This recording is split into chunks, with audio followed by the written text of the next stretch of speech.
Shalom, puji Tuhan. Minggu yang sangat luar biasa. Kita semua anak-anak Tuhan memperingati akan hari Paskah, di mana kasih Allah dinyatakan melalui pengorbanannya di kayu salib, keadilannya dinyatakan, ditumpahkan semuanya kepada anaknya Kristus, supaya kita yang harusnya binasa, tetapi karena kasih-Nya kita memperoleh hidup yang kekal. Sebelum kita masuk dalam kebenaran firman Tuhan, mari kita sama-sama berdoa. Tuhan Yesus, berikanlah hamba-Mu kesehatan di dalam segala kelemahan hamba-Mu saat ini. Tuhan, tolong sembuhkan segala kelemahan tubuh hamba-Mu. Juga dalam hal suara yang agak terganggu, Tuhan tolong. Kau Allah yang mengasihi, Kau Allah yang selalu mengasihi hamba-Mu.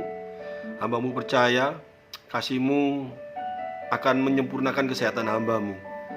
Demikian juga bagi mereka yang saat ini sebentar akan mendengarkan kebenaran firman Tuhan melalui YouTube. Tuhan tolong berikanlah kekuatan untuk bisa berkonsentrasi di dalam kebenaran firman Tuhan yang akan sebentar hamba-Mu sampaikan, sehingga berkat firman Tuhan ini tidak akan mereka sia-siakan, tetapi mereka akan menerima, dan mereka akan terberkati, dan mereka akan melakukan di dalam kehidupan, supaya kemenangan itu boleh benar-benar nyata. Kemenangan salib, kemenangan akan anak-anak Tuhan boleh nyata, sehingga terang itu boleh nampak bagi kita semuanya. Kami percaya di dalam segala hal Engkau turut bekerja, akan nyata bagi setiap kami saat kebenaran firman Tuhan ini akan dinyatakan, sehingga kami akan dirubah, kami akan berubah hati kami, dan kami akan selalu ingin disempurnakan di dalam Engkau. Terima kasih Tuhan Yesus, kami siap diberkati. Haleluya, amin. Shalom. Ya, suara saya mungkin agak bindeng, pilek, ya, kena flu, tapi bukan corona, nggak usah khawatir. Karena mandi air dingin, sehingga kena angin, sehingga badan agak lemas sedikit, ya. Tapi saya percaya Tuhan akan sembuhkan saya, dan Tuhan akan memberikan kekuatan kepada saya. Dan kita sama-sama saat ini akan membaca di dalam kitab Roma pasal 8 ayat 31. Sebab itu, apakah yang akan kita katakan tentang semuanya itu? Jadi kalau kita baca firman Tuhan itu, kalau ada tanda tanya, tanda seru, apa, kita harus perhatikan. Jangan kita baca firman Tuhan nggak tahu dari awalnya mana. Nanti kita tiba-tiba baca, siapakah yang akan menggugat orang-orang pilihan Allah? Allah yang membenarkan mereka, siapakah yang akan menghukum mereka? Nggak ada maksudnya nanti, nggak ketemu. Karena siapakah yang akan menggugat, ini ada masalah apa kok ada gugat-menggugat? Tujuannya apa ayat ini ditulis? Kalau kita langsung kita buka ayat 33, terus kita teruskan, Kristus Yesus yang telah mati, bahkan lebih lagi yang telah bangkit, yang juga duduk di sebelah kanan Allah, yang malah menjadi pembela bagi kita. Apa maksudnya? Kenapa dia menjadi pembela kita? Apa maksud tulisan di ayat 34 ini? Kristus yang telah mati, bahkan lebih lagi yang telah bangkit dan duduk di sebelah kanan Allah, yang malah menjadi pembela kita. Kenapa dia menjadi pembela kita? Tujuannya apa yang ditulis? Jadi kalau kita baca ayat 31, sebab itu apakah yang akan kita katakan tentang semuanya itu? Tentang apa ini? Ya, kita naik ke atas, ya. Ayat-ayat sebelumnya kita baca. Ayat 28. Kita tahu sekarang bahwa Allah turut bekerja dalam segala sesuatu untuk mendatangkan kebaikan bagi mereka yang mengasihi Dia. Nah, ayat 31 Dikatakan sebab itu apakah yang akan kita katakan tentang semuanya itu? Tentang apa ini? Semuanya itu tentang apa? Tentang kasih Allah, tentang pembelaan Allah. Kenapa seperti itu? Tentang kasih Allah yang bagaimana? Ya, kita lihat mulai ayat 28 ini, kita bisa tahu. Di dalam ayat 28 dijelaskan, kita tahu sekarang bahwa Allah turut bekerja dalam segala sesuatu untuk mendatangkan kebaikan bagi mereka yang mengasihi Dia. Kata mengasihi Dia, bagi mereka yang mengasihi Dia, kita harus betul-betul hati-hati nih. Maaf ya, meskipun Anda tidak kena, tapi saya tetap ngomong minta maaf. Dikatakan segala sesuatu untuk mendatangkan kebaikan bagi mereka yang mengasihi Dia. Kata mengasihi Dia ini menunjukkan apa? Bagi mereka yang mengasihi Dia, bagi kita yang mengasihi Dia, ini menunjukkan apa? Menunjukkan satu hal, bahwa kita bisa mengasihi Allah itu adalah kasih karunia. Kita bisa mengasihi Allah itu pemberian, memampukan kita untuk mengasihi Dia. Kenapa seperti itu? Karena kita tahu di pasal sebelumnya, di pasal yang ke-3 dikatakan tidak ada seorang pun yang mencari Allah, tidak ada seorang pun yang mengasihi Allah. Semua manusia, tidak ada seorang pun yang mengasihi Allah. Jadi kalau kita dikatakan di dalam ayat yang ke-28, Allah turut bekerja dalam segala sesuatu untuk mendatangkan kebaikan ya, bagi mereka yang mengasihi Dia. Katanya mengasihi Dia ini menunjukkan bagi mereka yang telah menerima Kristus, bagi mereka yang telah menerima kasih-Nya, bagi mereka yang telah menerima salib, bagi mereka yang telah menerima pengorbanan Kristus di kayu salib, yang mengakui Yesus adalah Tuhan, menunjukkan bahwa setiap orang yang mengatakan bahwa Yesus adalah Tuhan, orang itu menerima kasih Kristus. Dan setiap orang yang sudah menerima kasih Kristus, pasti orang itu mengasihi Dia. Jadi bagi mereka yang mengasihi Dia, ini menunjukkan bagi setiap orang yang terpilih, bagi setiap orang yang telah menerima kasih-Nya. Saya buktikan, yaitu bagi mereka yang telah terpanggil. Kata terpanggil sesuai dengan rencana Allah. Jadi orang yang bisa menerima Kristus itu tidak ada, ya, tidak ada di luar rencana Allah. Tiba-tiba dia bisa percaya, tidak ada. Jelas di sini dikatakan, yaitu bagi mereka yang telah terpanggil sesuai dengan rencana Allah. Jadi rencana Allah itu bukan seseorang itu bisa menerima Kristus, seseorang itu tidak bisa menerima Kristus, itu terserah orangnya. Tidak. Dikatakan di sini terpanggil sesuai dengan rencana Allah. Jadi bagi kita ini yang bisa mengakui Yesus Kristus adalah Tuhan, itu menunjukkan bahwa kita terpanggil. Dan kita terpanggil itu sesuai dengan rencana Allah. Berarti apa? Kita bisa menerima Kristus, kita bisa menerima kasih-Nya, itu semua karena rencana Allah. Ya, bersyukurlah kita bahwa kita termasuk bagian orang yang direncanakan untuk menerima kasih Kristus. Dikatakan ayat 29 malah dipertegas, sebab semua orang yang dipilihnya, jelas sekali ya, yang dipilihnya, ya, dari semula, mereka juga ditentukannya dari semula untuk menjadi serupa dengan gambaran anaknya. Jadi jelas sekali, kita bisa dipilih, itu kita ditentukan, ya, supaya menjadi serupa dengan gambar anaknya. Itu bukan di luar rencana Allah, semua ada di dalam rencana Allah, supaya ia anaknya itu menjadi yang sulung di antara banyak saudara. Dan mereka yang ditentukannya dari semula, mereka itu juga dipanggilnya. Kata dalam bahasa Inggris perfect ya, jadi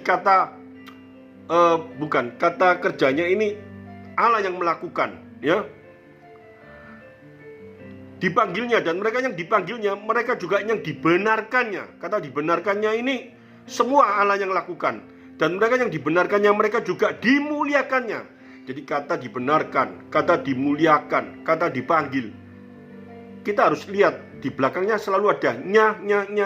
Jadi dipanggilnya, dibenarkannya, dimuliakannya. Berarti Allah yang melakukan di dalam hidup kita. Ini yang membuat ayat 31. Sebab itu apakah yang akan kita katakan tentang semuanya itu?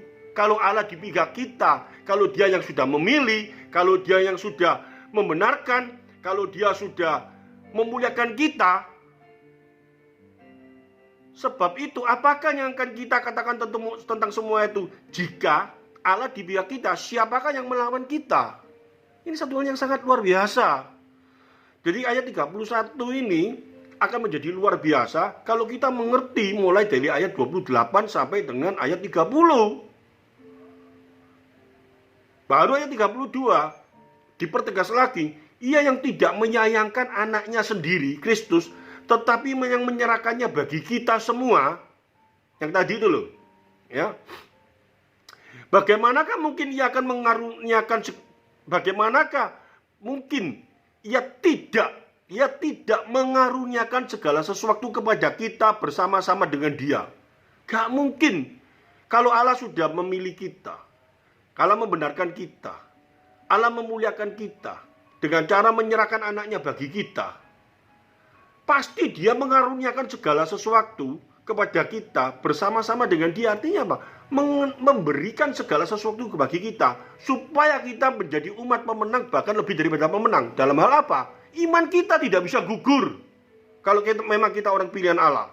Tidak ada istilah murtad di dalam kekristenan, karena bagi mereka yang dipilih Allah, bagi mereka yang ditentukan Allah, bagi mereka yang dimuliakan Allah, tidak mungkin bisa dikalahkan oleh apapun juga. Nyata benar. Dikatakan di sini, siapa yang akan menggugat orang-orang pilihan Allah? Allah yang membenarkan mereka? Nggak mungkin. Allah sudah membenarkan, nggak mungkin menggugat. Siapa yang akan menghukum mereka? Yesus Kristus yang telah mati, bahkan lebih lagi, yang telah bangkit, yang duduk di sebelah kanan Allah, yang malah menjadi pembela bagi kita. Nggak mungkin kalau kita dipilih, kita dituntut lagi. Dia pasti membela bagi kita. Siapakah yang memisahkan kita dari kasih Kristus? Ini sesuatu yang sangat luar biasa. Kalau memang kita orang pilihan Allah, kalau memang kita orang yang sudah menerima kasih-Nya, kita tidak mungkin gugur di tengah-tengah jalan iman kita.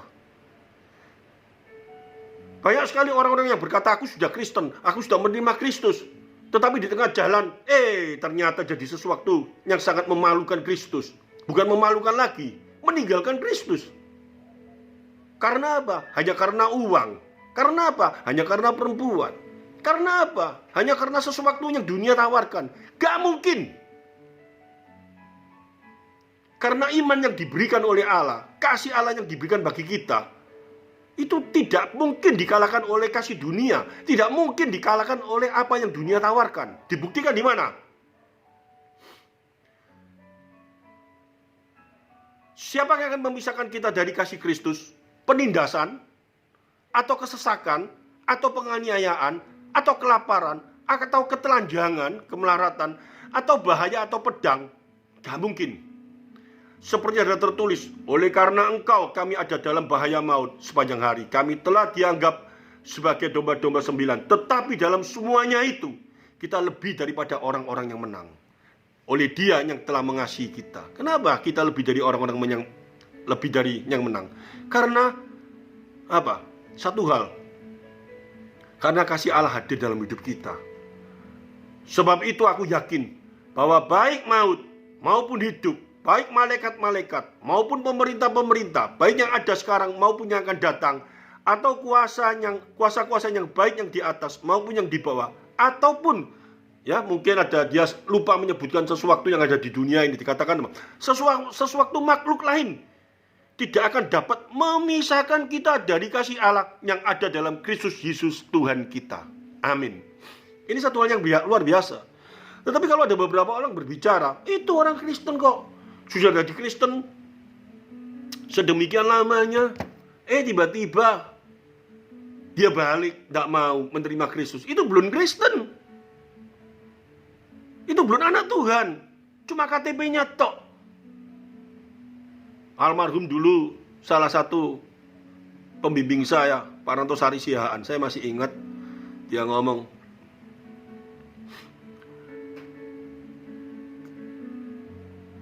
Kalau dia sudah mengajarkan ini, saya masih ingat.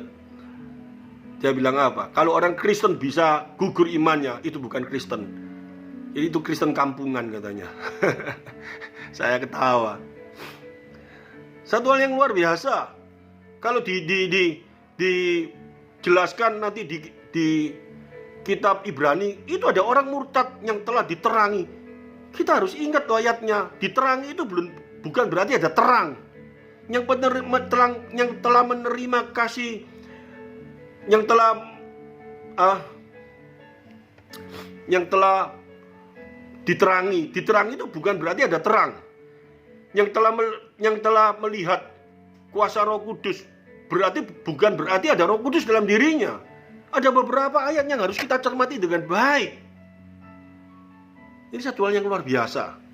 Kenapa di hari Paskah ini saya khotbah ini?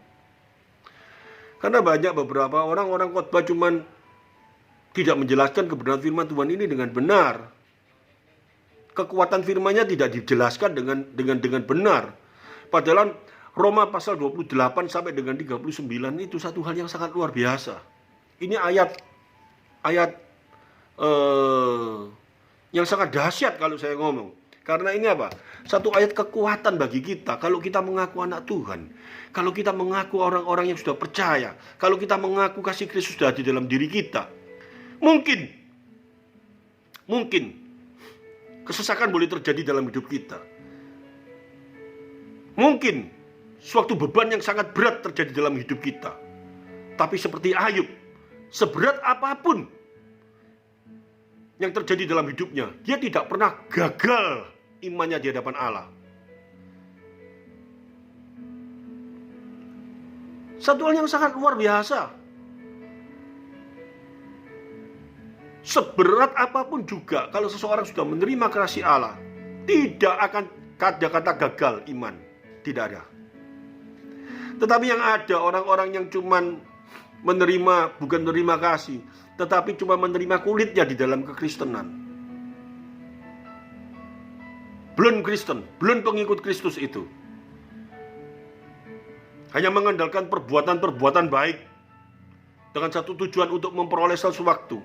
Tidak mengerti kalau kita hidup dalam dunia ini, kalau kita harus melakukan hal yang baik, bukan supaya kita menerima, tetapi karena kita sudah menerima kasih Kristus dalam hidup kita. Kalau saya sudah khotbah kayak gini nih, bindeng-bindeng saya sembuh-sembuh sendiri nanti. Karena saya sudah menerima satu hal yang sangat luar biasa.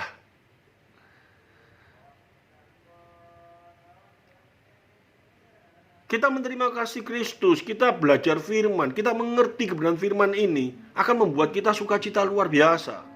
Jadi firman Tuhan itu bukan sebuah ancaman saja yang dilemparkan dengan, oleh karena itu, kita harus seperti ini, supaya kita menerima sesuatu seperti ini. Bukan seperti itu. Tetapi firman Tuhan ini diberitakan kepada kita. Firman Tuhan ini diberikan kepada kita dengan satu tujuan. Kita diingatkan kalau kita sudah menerima sesuatu dari Allah, hendaknya kita boleh memperlihatkan hal itu dalam kehidupan kita nyata. Mungkin hari ini kita lagi gelisah, mengalami satu persoalan, beban, apapun juga. Percayalah di dalam Kristus. Dia tidak pernah meninggalkan kita. Kalau dia sudah memberikan, Allah sudah memberikan anaknya bagi kita.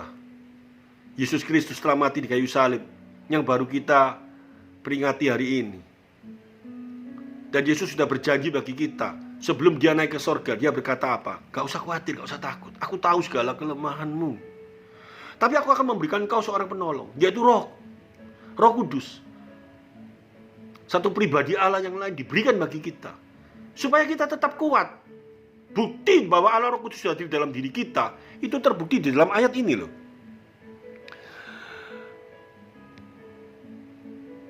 Sebab aku yakin bahwa baik maut maupun hidup, baik malaikat-malaikat baik maupun pemerintah baik yang ada sekarang maupun yang akan datang, atau kuasa-kuasa yang baik di atas maupun yang di bawah, ataupun sesuatu makhluk lain tidak akan dapat memisahkan kita.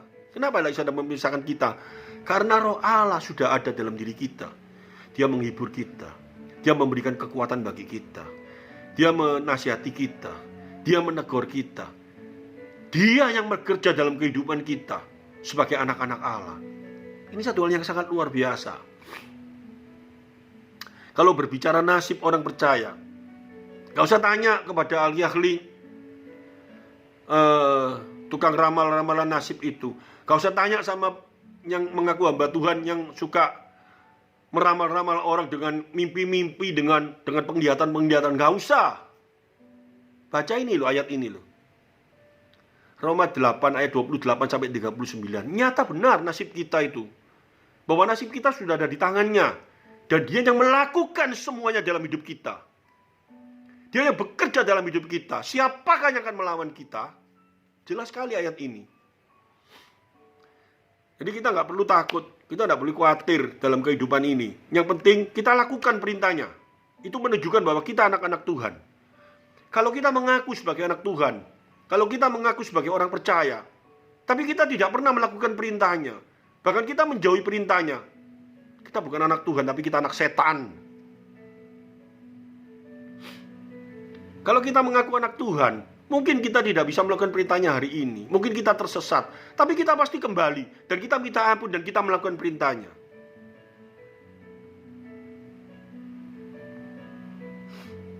Itu jelas sekali. Di dalam kehidupan kita sebagai orang-orang percaya, anak-anak Tuhan, banyak sekali. Di dalam pikirannya masih ada dengki, masih ada satu hal yang memalukan. Di dalam pikirannya keberdosaan, yang mengaku bahwa Yesus telah memberikan hidupnya bagi kita, yang mengaku Yesus menyertai, yang mengakui bahwa Yesus mengetahui segala hati pikirannya, tetapi dalam hati pikirannya masih dibawa oleh dosa-dosa yang lama, dosa-dosa yang tetap terjadi dalam kehidupannya, dan dia tidak bertobat. Bahkan dikatakan kemarin saya khotbahkan di dalam 1 Korintus pasal 11 ayat yang ke berapa itu, 23 atau berapa, tentang perjamuan kudus. Bagi mereka yang melakukan perjamuan kudus tetapi tetap meremehkan, bahkan ada dosa dalam dirinya, celakalah mereka. Ini harus kita amati dengan baik. Kita harus mengerti dengan baik. Jadi ayat ini mulai ayat 28 sampai 39 itu adalah ayat kemenangan bagi setiap kita. Hari ini kita merayakan Paskah. Yesus sudah mati di kayu salib. Dan ternyata benar, dia bangkit dari kubur. Dengan cara dia memperlihatkan kepada murid-muridnya dan beberapa orang. Dan pada waktu dia naik ke sorga, semua orang bisa melihat tanda kemenangan. Dipertegas dengan ayat kitab Roma ini. Jelas sekali bahwa Yesus sudah mati bagi kita. Yesus sudah memberikan segala sesuatu bagi kita. Dan dia berjanji memberikan Roh Kudus bagi kita supaya kita menang dalam segala hal. Menang dalam segala hal itu bukan berarti kita pasti menjadi kaya. Ini tambah repot lagi kalau orang berbicara seperti itu. Segala firman Tuhan dihubungkan dengan kekayaan, dengan nasib. Cuman yang ada di dunia ini, itu sangat-sangat repot. Tetapi ayat ini sedang berbicara apa? Kita menang, bahkan lebih daripada pemenang. Dalam hal apa? Gak mungkin kita bisa mengalami satu kelemahan. Bisa mengalami satu kelemahan, tapi gak mungkin kita bisa sampai jatuh tergeletak. Itu kata-katanya itu. Kenapa sih Yesus berkata, kamu gak usah takut. Kamu gak usah khawatir. Segala pencobaan tidak akan melebihi kekuatanmu. Kalaupun kamu jatuh, tidak sampai tergeletak karena aku menopang. Ini ayat ini ada hubungannya dengan Roma pasal 8 ayat 28 sampai 39, jelas sekali. Tapi kalau kita ngomong, aku hari ini ada beban, persoalan, masalah yang berat, aku sudah tidak kuat. Aku sudah hampir gak kuat. Hampir gak kuat itu bukan berarti gak kuat. Masih kuat. Tuhan tahu.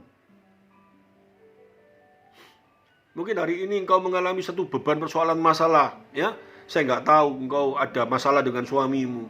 Suamimu yang begitu, yang dulu waktu masih pacaran, seolah-olah dia itu malaikat yang begitu baik, tetapi kelihatan sekarang belangnya yang kurang baik, bahkan sangat buruk. Dan Anda mulai berkata, aku gak kuat bersama dengan dia, aku muak, aku gak kuat. Ingat, barang siapa yang sudah berjanji di hadapan Tuhan dan mengakui dalam situasi apapun juga, baik sehat maupun tidak sehat, aku akan menjadi penolong bagi engkau. Mungkin hari ini dia sekarang mengalami satu hal yang tidak sehat di dalam rohaninya, perilakunya. Engkau bukannya menghindar. Hai ibu-ibu, jadilah penolong bagi suamimu yang hari ini saat ini mengalami satu persoalan di dalam kerohaniannya. Engkau kuat, engkau pasti kuat. Karena apa? Gak mungkin roh yang ada di dalam engkau itu kalah dengan suamimu. Karena roh yang ada di dalam engkau, kalau memang roh Allah ada di dalam engkau, kalau memang Roh Kudus hadir dalam hatimu, tidak ada satu kuasa yang sanggup melawan dia. Kesesakan itulah dikatakan. Seberapa penderitaan, seberapa beban kesesakan itu tidak bisa mengalahkan kuasa roh Allah yang ada di dalam dirimu. Menanglah engkau. Jadilah pemenang bagi suamimu. Jadilah pemenang bagi orang-orang di sekitarmu. Ini penting di dalam kehidupan anak-anak Tuhan. Hari ini kau berkata, aku gak kuat hidup di dunia ini. Aku sudah benar-benar berat. Usaha ini gagal, usaha itu gagal. Sulit sekali. Aku rasanya sudah gak kuat. Hei, orang-orang yang berkata gak kuat kalau engkau memang anak Tuhan. Kalau engkau sudah percaya bahwa Yesus sudah memberikan hidup bagi engkau, dan Yesus sudah berjanji bahwa Roh Kudus hadir dalam hidupmu, dikatakan, ketelanjangan tidak akan menggagalkan imanmu. Kau tetap akan kuat. Kau tetap akan melewati segala sesuatu itu bersama dengan dia. Dan akhirnya kemenangan akan terjadi dalam hidupmu. Apalagi dalam berbicara dalam pelayanan. Wah, aku sudah berat sekali melayani Tuhan ini. Aku gak kuat, omong kosong. Di dalam melayani Tuhan tidak ada istilah tidak kuat. Karena kita melayani Tuhan itu anugerah. Karena kita melayani Tuhan itu adalah sesuatu yang sangat luar biasa. Tidak semua orang diberi satu kemampuan untuk dapat melayani. Tapi bagi setiap mereka yang telah menerima kasih Allah, yang telah menerima kasih Kristus dalam hidupnya, pasti hatinya ingin melayani. Baik mungkin tidak melayani gereja, tetapi akan melayani orang-orang di sekitarnya. Karena melalui perjuangan hidupnya, melalui sepak terjangnya, orang bisa melihat Kristus di dalam hidupnya. Itu sudah melayani. Satu hal yang dahsyat di dalam ayat ini, tidak ada istilah anak Tuhan itu putus asa. Tidak ada istilah anak Tuhan itu kalah. Anak Tuhan pasti menang. Karena apa? Roh Allah ada dalam diri kita. Jelas sekali, ayat ini sangat luar biasa. Yesus sudah mati di kayu salib. Yesus sudah memberikan hidupnya bagi kita. Dia Allah yang mulia, dia Allah yang berkuasa. Dia rela menjadi manusia dan dia memberikan hidup bagi kita. Dikatakan, masakah Allah tidak menyertakan segala sesuatu untuk dalam hidup kita? Gak mungkin. Kalau anaknya yang begitu dia kasihi, diberikan bagi kita, masakah dia tidak memberikan segala sesuatu, hikmat, apapun juga, supaya iman kita tetap di dalam dia. Ini kado Paskah bagi setiap anak-anak Tuhan. Melalui firman ini kita benar-benar bisa tahu betapa luar biasanya kasih Allah hadir dalam hidup kita. Betapa luar biasanya kasih Allah diberikan bagi setiap anak Tuhan. Dibuktikan dengan apa? Setiap anak Tuhan tidak mungkin bisa kalah. Dikatakan kita pemenang, bahkan lebih daripada pemenang. Ini satu hal yang dahsyat. Ini satu hal yang sangat luar biasa. Dan mari kita sama-sama berdoa. Aku bersyukur, aku berterima kasih. Aku bangga memiliki Allah seperti Engkau. Karena Engkau telah memberikan hidup bagi kami. Dengan itu saja, Kau menyertakan kuasa Roh Kudus bagi setiap kami. Untuk supaya kami menang di dalam segala hal. Ini satu hal yang indah. Orang di dalam dunia ini kebingungan akan nasibnya. Tetapi kami sekarang tahu bahwa nasib kami, bahwa takdir kami sudah di dalam Engkau. Sudah dalam rencanamu yang baik, sudah dalam rencanamu yang indah. Karena kami yang telah dipilih, kami yang telah dibenarkan, dan kami yang telah dimuliakan bersama dengan Kristus. Ini satu hal yang tidak mungkin dapat digagalkan oleh apapun dalam dunia ini. Bahkan kami lebih daripada pemenang, karena kami akan menang atas segala ketelanjangan. Kami menang atas segala desakan. Kami menang akan segala sesuatu yang membuat kami tetap kuat di dalam Engkau. Ini semua adalah kasih-Mu yang hadir dalam hidup kami. Ini pembuktian bahwa kasih Allah hadir dalam hidup kita. Terima kasih Tuhan Yesus. Terima kasih atas segala sesuatu yang Kau berikan bagi hamba-Mu. Terima kasih atas segala sesuatu yang Kau berikan bagi setiap anak-anak-Mu yang saat ini, yang telah mendengar kebenaran firman Tuhan melalui YouTube ini. Hamba-Mu percaya, kasih-Mu yang begitu besar akan membangkitkan kemenangan bagi mereka. Kasih-Mu yang besar akan menguatkan mereka kembali. Di dalam nama Tuhan Yesus Kristus, berkat Tuhan dicurahkan bagi setiap kita. Haleluya. Amin.